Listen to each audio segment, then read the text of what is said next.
a blizzard swept across the Colorado mountains like it was ready to swallow everything whole. Owen Croft sat by the fire holding a cup of cold coffee when he suddenly jumped at the sound of knocking. 3 knocks, soft and shaky. Owen frowned. Who in the world would be outside in the middle of a storm like this? He grabbed his rifle, walked to the door, and cracked it open. A blast of freezing wind rushed in, carrying snow, and a single figure shivering in the whiteout. A Chinese woman. Her clothes were torn and tattered. Her black hair clung to her face. Her bare feet were bluish and crusted with dried blood. Her face was hollow, eyes wide with fear and exhaustion. She stood as straight as she could, her voice rough and raspy.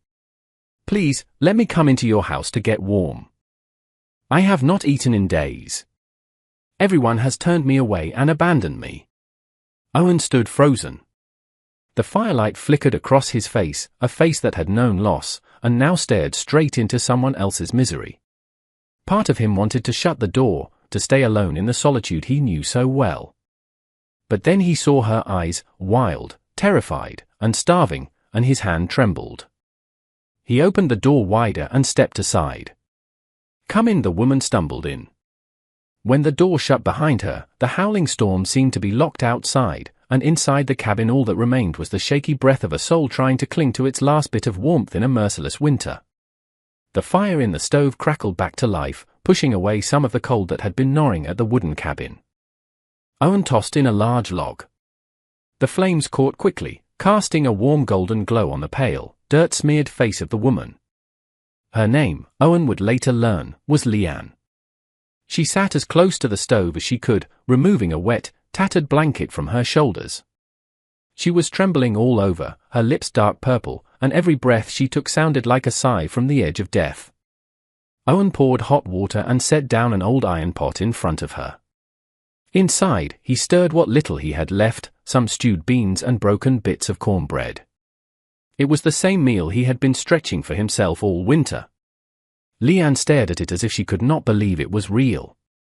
When Owen nodded, she began to eat quickly with shaking hands, as if afraid the food might vanish before it reached her lips. He sat across from her in silence, holding his cup of coffee, watching. It had been a long time since this cabin felt alive. No longer just the wind, now there was another breath, the clink of a spoon against the pot, and the soft hiss of the fire. When she finished eating, Owen stood and brought out a thick blanket from the bedroom. He gently laid it across her shoulders. "Stay the night. We will figure things out in the morning." Leanne looked up at him, her eyes strong but tired. "I will leave early. I do not want to bother you, but thank you for not closing the door." Owen said nothing. He had just noticed the dark bruises on her wrists. Rope burns. He stood still, realizing she had not only been starving, she had been abused. As she drifted to sleep beside the stove, she spoke in a choked, half-conscious voice. "The men from the railroad camp, they said I bring bad luck. When the sickness came, many people died and they blamed me." Owen stayed silent. Outside, the blizzard was still howling, but inside him, a different sound had awakened, the sound of compassion, something buried since the day he lost his wife and child. He stood, added more wood to the fire, then spoke softly, his voice dry and rough like old timber. "Stay. Leave when the skies are clear." Leanne, half asleep, seemed to nod, a single tear escaping her eye. That night, Owen lay on the long bench, listening to the steady breathing of the stranger sleeping by his fire. The wind still howled outside, but for the first time in years, it no longer sounded lonely. The next morning, the sky was still a dull grey, and the snow had piled up all the way to the fence. Owen opened the door, and a blast of cold air hit him, making him pull his collar tight around his neck. He had planned to wake the woman and send her on her way before the blizzard returned. The small cabin did not have enough food for 2 people, and Owen was not used to having anyone else in his world. But as he approached the stove, Owen froze. Leanne was curled up on the floor, her body trembling violently. Her face was flushed red, and her breathing came in short, shallow gasps. Owen gently touched her forehead. It was burning hot. "A fever," he said softly to himself. Her ordeal had finally caught up to her. He looked at the woman in front of him, starving, exhausted, but still holding on to her dignity even in sickness. He let out a long sigh and set his rifle down. He couldn't send her out like this. From that day on, the once silent cabin began to echo with soft footsteps and the quiet hum of life. Owen took care of Leanne, giving her water and keeping the fire roaring. He managed to make a thin broth from the last of his beans. As she recovered her strength, Leanne took over the cooking. Even with nothing more than dried beans, a little cornmeal, and spring water, she managed to make meals that smelled of wood smoke and made Owen enjoy eating again for the first time in years. Soon, she was helping him outside, chopping firewood and fixing up the horse stall. Her hands were rough but steady, every swing of the axe firm and confident like someone who had spent her life in the wilderness. Owen was quietly surprised to see a woman handle hard labor as well as he did. As the days faded into one another, trapped by the relentless snow, Leanne would sometimes sing a quiet folk song from her homeland while she worked. Owen would sit sharpening his knife, silently listening. The singing was faint but sweet, blending with the howling wind outside, creating a sound the cabin had never known before, the sound of life. When night came, Leanne would tend to the fire, then turn to Owen and speak softly. "We will leave when the storm clears, I promise," Owen replied simply, "no need to rush." Just get better. The firelight danced across their faces, a woman who had been cast out, now sheltered in the home of a lonely man. And in that quiet exchange of glances, something began to change, slowly but deeply. Outside, the wind howled through the cracks in the door, rising in long wails like the cries of a pack of wolves. Inside the small cabin, firelight danced across the wooden walls, illuminating the faces of two people sitting in a circle around the stove. It had been 3 days since Leanne's fever broke. She leaned against a post, a faint smile on her lips as she listened to the crackle of burning wood. Owen sat nearby, slowly sharpening a small knife. No one spoke, but the silence was no longer heavy. It was peaceful. It was Leanne who broke that silence. "I used to live near the new rail line," she said, her voice raspy, her eyes fixed on the fire. "My father worked there. But we were caught between the new settlers and the old anger. One night they came, burned everything. My father was killed. He did not make it out in time." Her eyes shimmered with tears. She paused, taking a deep breath, her voice catching in her throat. "They said I was a curse, that I should not have survived. I was driven out of the camp. Since then, I just kept walking, eating roots, sleeping in the snow." Owen set the knife down and looked at her. The firelight reflected in his grey eyes, a gaze deep and heavy with memory. "I understand," he said softly. "I lost everything, too. It was the sickness. My 2 little ones died in a single week. And my wife, she could not bear it. She followed them soon after." No one spoke again, only the wind outside and the quiet pop of the fire. But in that silence, something shifted, understanding. Leanne looked over at the pot of beans, stirring gently, her voice calm. "I did not think there was anyone left out there who knew what that felt like." Owen looked at her and nodded. "There are too many people in the world who think pain makes you weak. But in truth, only those who survive it know what real strength is." Those words made Leanne lift her head. The firelight caught the depth of her dark eyes. And in that moment, she saw something she had not felt in a long time: trust. They sat like that through the night. No more stories. No need for comfort. But when Leanne looked across at Owen, between two people the world had once cast aside, an invisible bond had formed in the quiet. On the 4th night, the sky darkened all at once. The wind howled through the mountains like the cry of a wounded beast. Blasts of snow began hammering against the cabin walls, dragging in a cold that cut straight to the bone. Owen looked up from his work. The fire in the stove flickered weakly, a sure sign that a real storm was coming. He stood up, threw on a heavy coat, and called out sharply, "Leanne, help me brace the door. If this wind gets any stronger, the walls will tear apart." Leanne said nothing, just stood up and pulled on her cloak. The two of them rushed out to the porch, snow lashing at their faces like tiny knives. The barn door banged wildly in the wind. They fought to hold it, tying it down with ropes and nailing in boards. The wind was so fierce, every step took their full strength. A thunderous crack. A board from the east wall broke loose. Leanne lunged forward, joining Owen to lift it back into place. In a split second, their hands pressed together on the heavy timber beam. Shoulder to shoulder, their skin was freezing, but where their hands met, a strange warmth surged up in the heart of the storm. They worked non-stop for over an hour. When the last door was finally secured, Leanne collapsed onto the porch, her breath pouring out in thick clouds. Owen reached out and helped her up. "Are you all right?"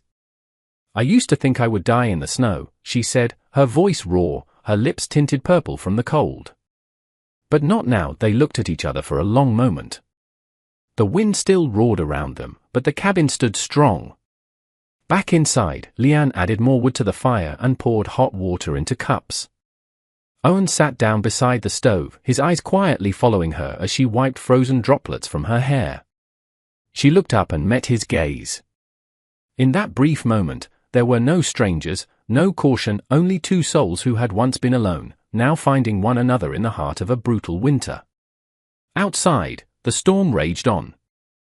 But inside, the warmth was stronger than it had ever been, and when Leanne reached out to add another log to the fire, Owen's hand brushed against hers once more. This time, neither of them pulled away. The next morning, the storm had passed. For the first time in days, the sun peeked out, laying golden streaks across the thick, cotton-like snow.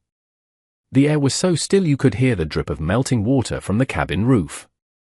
Owen stepped onto the porch, his breath rising in mist, one hand resting on the door frame. The world around him was blanketed in pure white, as if the storm had never come, but its traces remained: tilted fences, a few missing boards, and a layer of frost shimmering on the barn. Behind him, soft footsteps echoed. Leanne stepped out, wearing one of Owen's heavy coats. Her dark hair shimmered in the morning light. She gazed out at the wide expanse of snow, her voice low, light as the breeze. "I did not think we would make it through the night." Owen let out a rare smile, one that softened a face weathered by sun and wind. "Every storm passes. You just have to keep the fire burning." That made Leanne turn to look at him. The fire not just in the stove, but within them, that warmth slowly pushing back the long years of solitude. In the days that followed, life inside the cabin began to change. Leanne started tidying things up, laying a cloth back on the table and hanging bunches of dried herbs by the window for scent. She helped Owen care for the horses, sometimes humming old folk songs as she worked. She and Owen repaired the barn roof together. They worked side by side, often silent, yet always understanding. Once when Leanne slipped, Owen caught her with his rough but steady hands. She only managed a quiet, "Thank you," then turned away to hide her smile. At night, the two of them sat around the table for supper. They spoke little, just nodded when Leanne offered more food. The cabin no longer echoed only with wind, but with the soft clink of spoons, quiet conversation, and the crackling of fire. One evening, Leanne stayed by the fire watching the flames. "I used to believe there was no place left for me in this world," Owen answered, his voice low. "There is. You just have to walk through a lot of cold to find it." Outside, the snow was melting slowly. And inside that small wooden cabin in the forest, something had started to grow, peaceful, simple, and so real that even the wind seemed to pause and listen. The snow slowly melted, revealing patches of damp brown earth and a small stream trickling through the field. The early spring air carried the scent of fresh grass and the quiet promise of hope. Owen and Leanne began rebuilding the farm. They chopped wood and added a small room to the side of the cabin, a silent sign that she was no longer just a guest. Leanne planted beans in the freshly turned soil, watered the garden, and tended to the scraggly chickens that had made it through the winter. Laughter, the clucking of hens, the rhythmic sound of hammering all blended together, bringing life back to the land. But then, one early morning, just as the sun crested the horizon, the sound of hooves echoed from a distance. Owen looked up. Sunlight glinted off the wooden fence as 5 riders approached. At the front was the mayor of Pine Creek along with several townsfolk. Their faces were hard as iron. The mayor pulled his horse to a stop at the gate, casting a cold, contemptuous glance toward the Chinese woman standing near the garden bed. "Croft," he called out, loud and sharp. "We heard you have been harboring a foreigner on your land. There is no place for her kind here. She needs to leave now." The air froze. Leanne stood tall, fire in her eyes, but silent. Owen stepped forward and placed his weathered hand on the fence. His voice was calm, low, and clear. "She is not a stranger. She is my family." A ripple of whispers stirred among the riders. The mayor scowled. "Family? Have you lost your mind?" "She is not our kind." Owen did not flinch. "I know. But she saved this farm from the cold. She works. She brings warmth. If she has to leave, then I leave with her." The group stiffened. No one had expected the lone rancher to stand up against the town's decree. Leanne looked at him, surprised, and in her eyes, something deeper began to take root, complete trust. The mayor cleared his throat and spoke slowly. "If you want to keep her, fine. But Pine Creek does not feed idlers. Make the land live again. Plant, raise livestock, harvest something. One season. If it works, she can stay. If it fails, she goes." Owen nodded, his eyes hard as stone. "One season. That is enough." As the riders turned and the dust of their departure hung in the air, Leanne stepped closer and asked quietly, "Why did you say that? Are you not afraid they will come back?" Owen answered, his voice rough as the night wind. "No one has the right to drive my family from their home." Leanne stood still, looking at Owen for a long time. Then she gave a quiet nod. The two of them turned back toward the farm, where dry earth and cold wind waited for them. But this time, they would plant something more than seeds. They would plant trust and the will to survive. That April, Pine Creek had never seen a spring so full of hope. Warm wind swept down from the mountains, carrying the scent of fresh soil, wet wood, and scattered laughter from a small farm where two people were turning ruin into life. Owen rose before the morning mist cleared, calloused hands gripping the hoe. He and Leanne worked tirelessly, digging irrigation trenches, setting fence posts for the cattle, and sealing every leak in the barn roof. Each hammer strike, each drop of sweat felt like a vow to breathe life back into the land that once stood silent. Leanne, in an old patched dress, moved like a warrior. She hauled water and carried straw, her suntanned shoulders flexing under the sky. When Owen tried to help, she just smiled. "I used to climb mountains to find food. This is easier." Owen said nothing, but the warmth in his eyes spoke louder than words. They rebuilt the vegetable garden, planting corn, beans, and squash. At night, her folk songs blended with Owen's harmonica, drifting across the prairie like a prayer. Day by day, green returned. Sprouts broke through dry cracks. The barn echoed with the lowing of cattle again, and the stream down the hill flowed clear, reflecting their growing smiles. One morning, with the golden sun spilling across the fields, riders appeared once again from Pine Creek. The mayor and the townsfolk stopped at the gate, surveying the land. It was no longer dead. Before them stood a living farm, corn as high as a man's shoulder, a barn full of livestock, and chimney smoke curling up from the cabin roof. Owen stepped out, holding his hat, his work shirt stained with soil. Beside him stood Leanne, proud and steady, glowing in the sunlight. The mayor remained silent for a long time, then exhaled deeply. "I cannot believe it." "You actually did it," Owen replied simply, "not me." "We did." Murmurs stirred among the crowd. Their expressions softened. One man tipped his hat. Another tossed a handful of seeds onto the earth, an unspoken sign of acceptance. The mayor gave a small nod, then turned his horse. "She has the right to stay. Pine Creek needs people like you." Once they were gone, Leanne looked at Owen, pressing her lips together to hold back emotion. "So now I am allowed to live." Owen smiled a full, honest smile, the first in many years. Not just live. Live together. That evening, they shared their first meal grown from their own hands. The breeze carried the scent of fresh corn. Smoke rose above the roof, and in the glow of sunset, Owen and Leanne sat side by side. No one said a word. They did not need to, because at last, on this harsh and wild land, they had found a true home.